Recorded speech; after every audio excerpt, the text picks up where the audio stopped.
Oke, saya akan kembali lagi membahas mengenai progres pemain keturunan dan peluang pemain keturunan untuk membela timnas Indonesia di Piala Asia. Nah, di sini saya mendapatkan bocoran ya. Memang ini menjadi sumber yang valid karena memang akan menjadi pembahasan yang menarik bagaimana skuad timnas Indonesia di Piala Asia. Nah, untuk drawing itu dilakukan 7 April kemarin ya, dan memang Indonesia akan mendapatkan lawan yang sangat berat ya. Indonesia akan mendapatkan lawan di antara lain ya, Qatar, kemudian Arab Saudi, Jepang, Australia maupun Korea Selatan. Nah, tentu 5 pot ya, pot 1 sampai pot 5 ini adalah grup yang berat dan Indonesia akan tidak bisa terhindar dari salah satu tim ini. Bisa bertemu Australia, bisa bertemu Arab Saudi, Iran ya, ataupun tuan rumah Qatar. Namun sepertinya dari beberapa pot ini Indonesia masuk di pot 4 dengan negara-negara seperti Malaysia, kemudian Thailand, Hong Kong ya, kemudian beberapa negara lain yang memang memiliki peringkat 100 ke bawah ya. Nah, ini akan menjadi hal yang bagus jika Indonesia ditempatkan dengan misal ya bertemu Thailand ataupun Malaysia ataupun Hong Kong, dan itu memang bisa menjadi peluang nantinya Indonesia untuk lolos di fase selanjutnya. Hanya Indonesia mungkin memang kemungkinan besar ya, jika bisa mengalahkan negara-negara tersebut, Indonesia bisa menjadi runner up ataupun runner up terbaik, ataupun Indonesia jika bisa mengalahkan sekelas tim Australia, Arab Saudi ataupun Qatar, tentu ini akan bisa lebih mudah untuk menjadi pemuncak. Oke, kita akan lupakan terlebih dahulu. Yang jelas adalah pot itu kita akan ketemu dengan negara-negara kuat, dan kita juga masih diuntungkan dengan negara-negara Malaysia, Thailand, Hong Kong yang bisa kemungkinan akan satu grup dengan kita.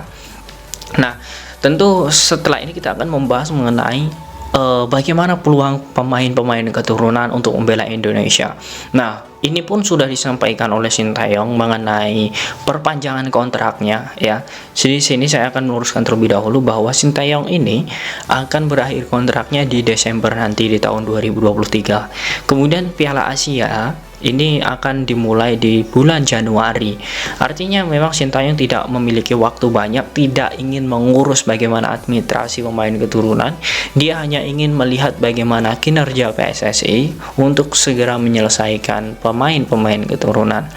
Nah, namun yang akan menjadi kabar gembira kemarin adalah Erick Thohir selaku ketua PSSI mengumumkan bahwa kemungkinan besar dari gaya bicaranya, kemudian bagaimana dia memberikan kode ke media bahwa Sintayong akan dipertahankan. Nah, ini akan menjadi poin bagus.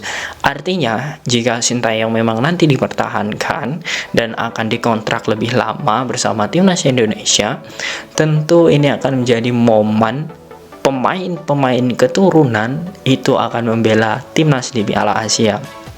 Nah, kurang lebih menurut data di sini saya mengumpulkan 9 pemain keturunan yang memang akan menjadi poin penting timnas Indonesia untuk bisa bersaing di Piala Asia, bahkan bisa mengunci tiket untuk bisa dikualifikasi Piala Dunia. Karena Piala Dunia kita tahu di 2026 Indonesia bisa memiliki kesempatan karena akan diikuti oleh 8 sampai 9 tim Asia. Tidak seperti edisi sebelumnya yang hanya diikuti 4 tim. Nah, oke, kita akan langsung saja membahas mengenai potensi pemain-pemain keturunan yang akan membela timnas. Yang pertama tentu sosok Elkan Bagot. Piala Asia ini adalah kalender FIFA, teman-teman. Jadi tidak ada alasan bagi klub untuk tidak melepasnya, asal pemain itu tidak cedera. Elkan Bagot ini memiliki potensi yang sentral di sisi tengah ya. Kemudian nih, untuk pemain yang selanjutnya yang memiliki potensi pemain keturunan untuk membela timnas adalah bukan Lord sebenarnya, lebih ke raja ya, atau King Jordi Amat. Nah, Jordi Amat ini memang memiliki kekuatan yang sangat luar biasa di kaki kanannya, kemudian body balance selalu menang, dan ini akan menjadi kesempatan bagi Sintayong untuk selalu memanfaatkan. Kemudian di laga terakhirnya yang sangat luar biasa adalah dirinya mampu menjadi pemain yang bisa menjadi man of the match, bahkan dia mampu untuk mencetak gol saat melawan Burundi. Nah, ini yang sangat menarik ya, menurut saya ini sangat menarik karena potensi dari Jode Amat untuk selalu berkembang, bahkan bisa menjadi kapten tim ya, kapten tim di Indonesia ini sangat bagus karena gaya kepemimpinan lugas, kemudian bisa menahan emosi dan bisa mengontrol.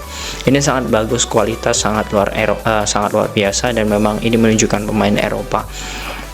Oke, dua pemain Elkan Bagot dan juga Jordi sudah di tangan dan sudah dikunci oleh Sintayong. Saya yakin itu akan menjadi pilihan starter dari Sintayong. Nah, kemudian yang selanjutnya ada di wing kiri atau di back kiri. Nah, untuk back kiri ini Indonesia ini sangat banyak sekali, teman-teman.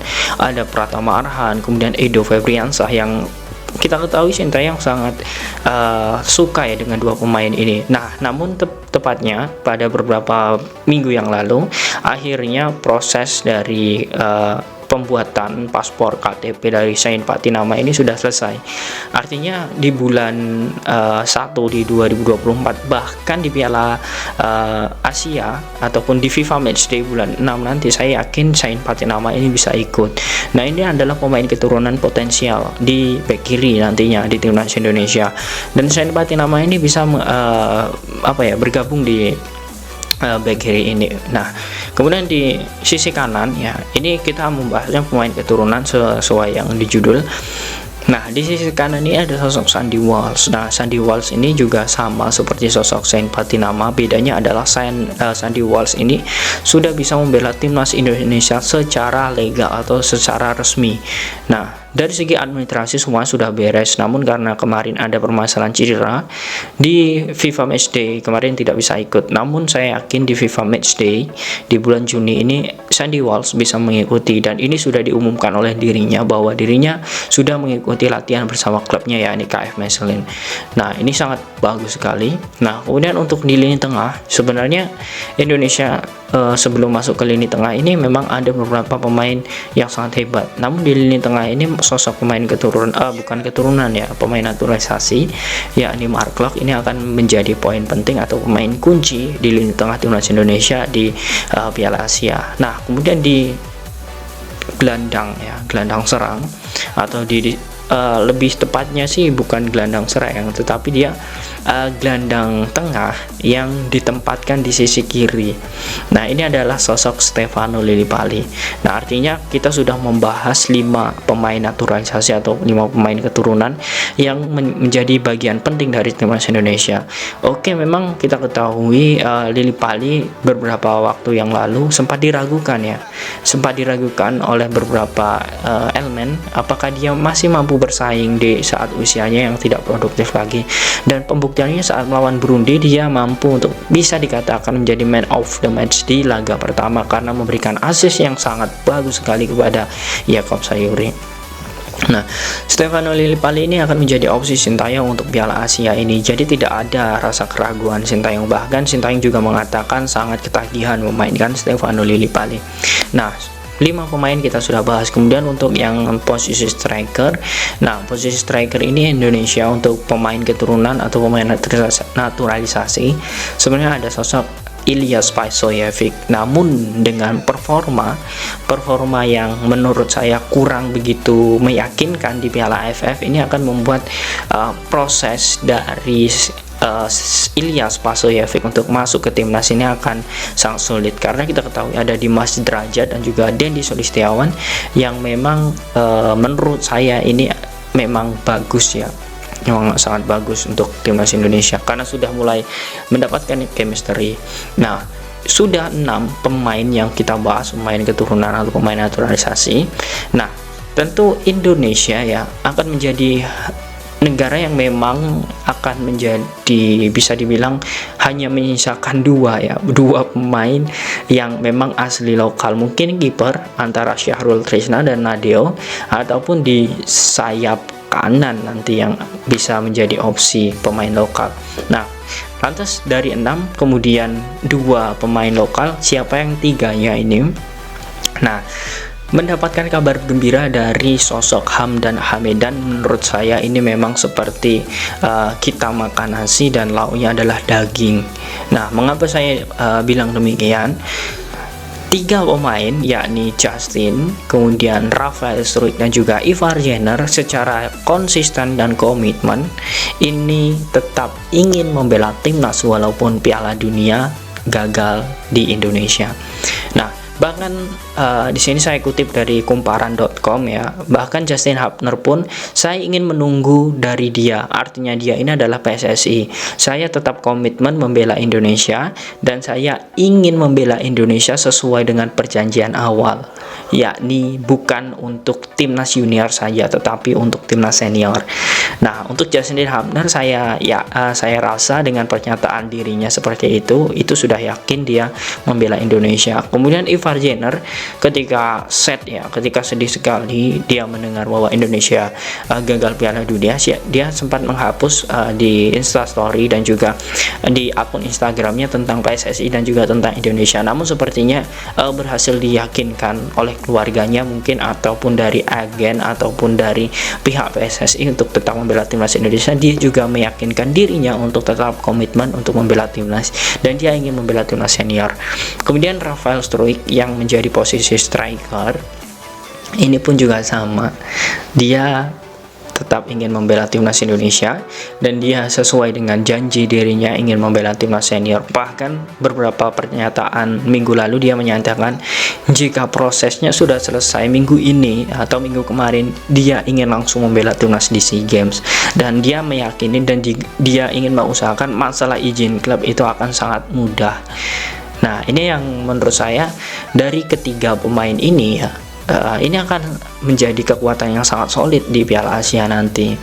Nah, menurut saya jika Indonesia ya seperti yang saya bahas di awal tadi bertemu dengan negara seperti Qatar, kemudian Arab Saudi, Iran ya, ataupun Jepang maupun Korea Selatan, bahkan Australia sekaligus ya, dengan memiliki potensi pengalaman pemain-pemain Eropa, kemudian postur tubuh yang sangat memadai, ditambah lagi kita memiliki pelatih yang grade A, artinya memang Indonesia tidak bisa diragukan lagi sebagai tim lemah. Walaupun di kontestan di Piala Asia ini Indonesia saat ini menduduki peringkat FIFA di 149, artinya peringkat Indonesia ini sangat rendah dibanding negara anggota Piala Asia lainnya.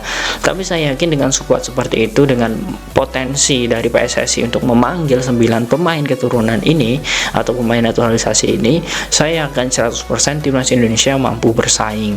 Apalagi chemistry dari timnas Indonesia saat ini mulai terbentuk, dan saya berterima kasih kepada pelatih, kemudian manajer dan juga PSSI yang sudah mengupayakan. Tinggal saja 3 pemain ini ya, Justin Hubner, Ivar dan juga Rafael ini segera diselesaikan prosesnya.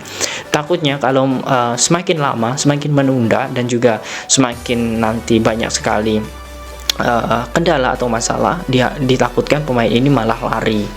Nah, target Sintayong jelas bisa membawa timnas tampil apik di Piala Asia dan bisa ya ditargetkan bisa tembus di Piala Dunia 2026.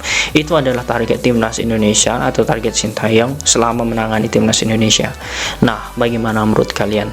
Apakah kalian yakin dengan skuad pemain keturunan 9 pemain keturunan itu timnas nanti bisa bersaing di Piala Asia?